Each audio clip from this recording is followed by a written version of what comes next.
Hi guys, welcome to ஆல்பாதி. So இன்றைக்கி வீடியோவில் பார்த்தீங்கன்னா நாங்கள் கிளாஸில் வந்து இப்போ கரண்ட்டாக வந்துட்டு 3 டாட் ப்ளவுஸ் சிலபஸ் தான் போயிட்டுருக்கு. ஸோ இன்றைக்கி தான் ஸ்டார்ட் பண்ணியிருக்கோம். ஸோ அதனால் வந்துட்டு இப்போ பேட்டர்ன் தான் மேக் பண்ண போகிறோம். ஸோ அதனால் காலையில் 6 மணிக்கு வந்து பேட்டர்ன் ஷீட்டு, அதுக்கு தேவையான மெட்டீரியல்ஸ்லாம் எடுத்து வச்சிட்ருக்கோம்.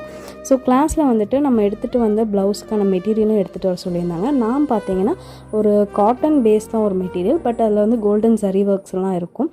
ஸோ பிகினர்ஸ்க்கு இந்த ஃபேப்ரிக் நல்லாயிருக்கும். ஸோ இதில் நம்ம லைனிங் வச்சும் தைச்சிக்கலாம், லைனிங் எல்லாமே பண்ணிக்கலாம். ஸோ அதுக்கு ஏற்ற மாதிரி தான் நான் வாங்கியிருந்தேன். ஸோ இது வந்து பிங்க் கலர் நான் ஏன் சூஸ் பண்ணேன்னா, இது வந்து நம்ம கேரளா சாரீ கூடலாம் பேர் பண்ணால் கொஞ்சம் நல்லாயிருக்கும்னு அந்த கலர் நான் எடுத்திருந்தேன். ஸோ கிளாஸுக்கு போனதுக்கப்புறம் பார்த்தீங்கன்னா பேட்டர்னும் ஸ்டார்ட் பண்ணிட்டோம். ஸோ நாங்கள் கிளாஸில் பண்ணது பார்த்தீங்கன்னா பேக் டிராஃப்டிங் பண்ணியிருந்தோம், அதுக்கப்புறம் வந்து ஸ்லீவுக்கும் பண்ணியிருந்தோம். ஸோ இதுதான் இப்போ போயிட்டுருக்கு. நாளைக்கு பார்த்தீங்கன்னா ஃப்ரண்ட் பேட்டர்னும் பண்ணிவிட்டு அதுக்கப்புறம் எல்லாமே ஃபேப்ரிக் அயனிங் அண்ட் கட்டிங் போயிடும். ஸோ நாளைக்கு ரொம்ப இன்ட்ரெஸ்டிங்காக இருக்கும்னு நினைக்கிறேன். எல்லோரும் வெயிட் பண்ணி பாருங்கள். தேங்க்யூ.